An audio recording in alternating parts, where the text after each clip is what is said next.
Hello प्यारे दोस्तों, आज के वीडियो में आप सभी का स्वागत है। आज मैं थ्योरम नंबर 9 और थ्योरम नंबर 10 को हम लोग पढ़ेंगे। तो चलिए देखते हैं थ्योरम क्या है। तो थ्योरम नंबर 9 है, angle in the same segment of a circle are equal.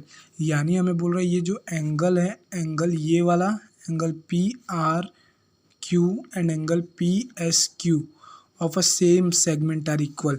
तो सबसे पहले हम कंस्ट्रक्शन करेंगे विथ सेंटर पी ओ को हम लोग ज्वाइन करेंगे और क्यू को भी हम ज्वाइन करेंगे, तब ये एक ही सेंटर मीन्स एक ही सेगमेंट हमारा, ये जो हमारा एक ही कॉर्ड रहेगा उसी पे ये दोनों हमारे सेंटर आएंगे। तो देखिए हमने कंस्ट्रक्शन लिख लिया है।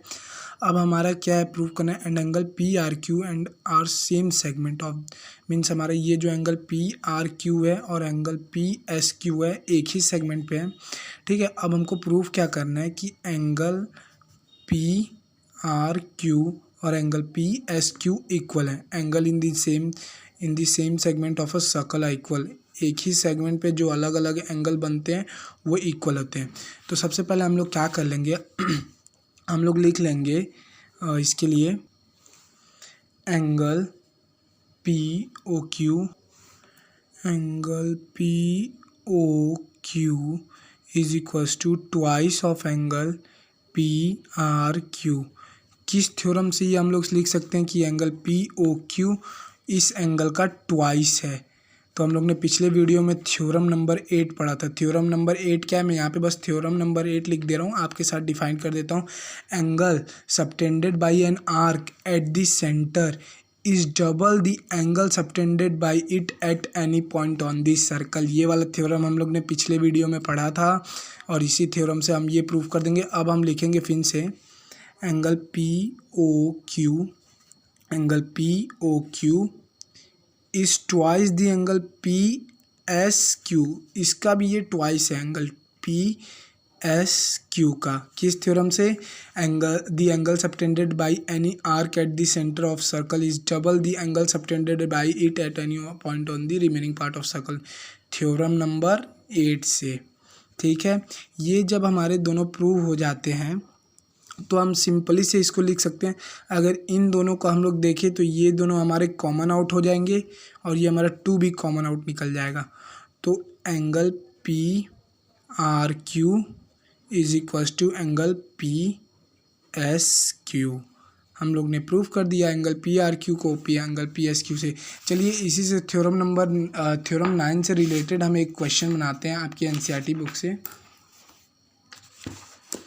तो हम लोग जैसा देख सकते हैं question number 4, if angle A B C, थोड़ा सा यहाँ पे ये क्वेश्चन को टर्न आउट किया है, देखिएगा।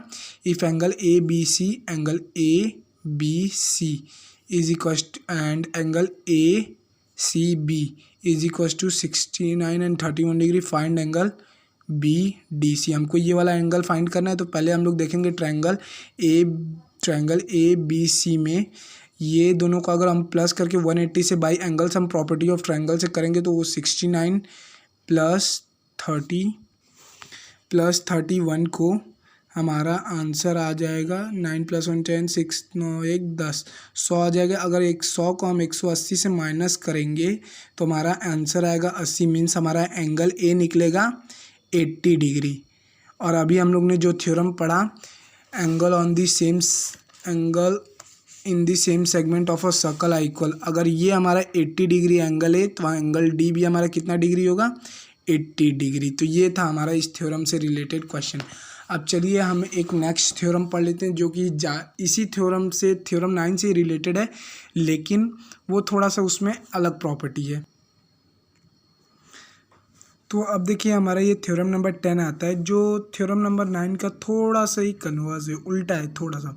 If a line segment join 2 points subtend equal angle at the 2 other points lying on the same side of the line containing the line segment, the 4 point lie on the circle.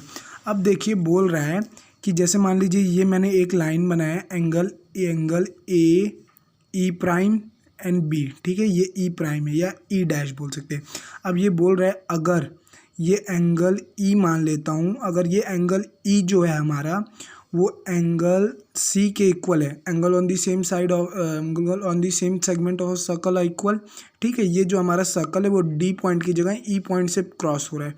तो अगर angle E equal है तो उसी के line and two other point lying on the same side of the line containing उसी line के other 2 point जैसे angle E prime और एंगल डी, ये दोनों भी इक्वल होंगे। तो इसको प्रूव कैसे किया जाता है, हमें दे दिया है, मान लीजिए क्वेश्चन में, prove that angle A C B equals to angle A D B, ये हमको प्रूव करना है। ठीक है, प्रूव दैट करने को बोला है।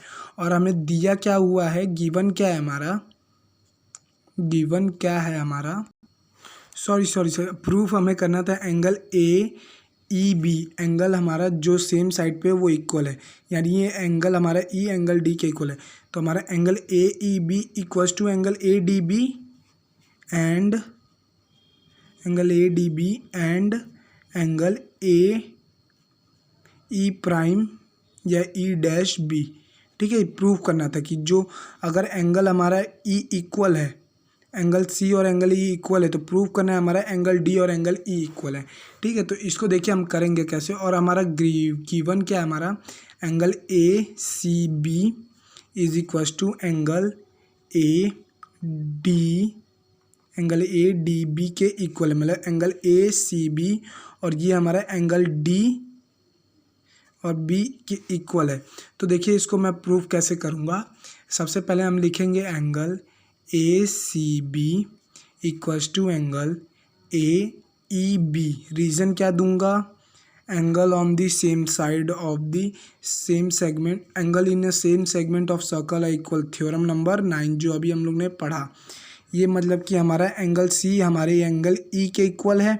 ठीक है, ये हम लोग ने पढ़ा। हमें गिवन क्या दिया है, अगर angle A C B equal है एंगल ए डी बी के भी, ये हमारा गिवन है। If the same joint 2 point subtend equal angle, ये इक्वल एंगल गिवन है।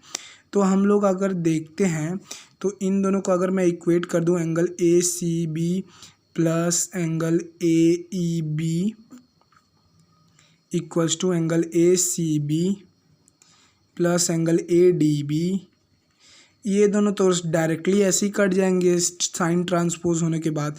तो angle A E B is equals to angle A D B, मतलब ये जो हमारा एंगल डी था वो एंगल ई के इक्वल है, जो कि उसी सेगमेंट पे उसी मतलब कि एक ही ट्रायंगल में ये दोनों पॉइंट अलग अलग जगह पे इक्वल हुए।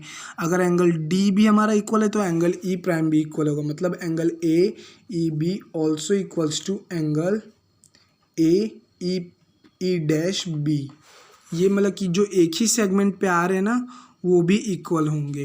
ठीक है, तो आई होप आपको थ्योरम नंबर 10 भी समझ आ गया होगा। और ये बस आज की वीडियो के लिए हम इतना ही करेंगे। और ये हमारे 2 थ्योरम्स हो चुके हैं और थ्योरम नंबर 10 से ज़्यादा क्वेश्चन भी नहीं आता। तो आई होप दोस्तों आज का वीडियो आपको पसंद आया होगा। Thank you.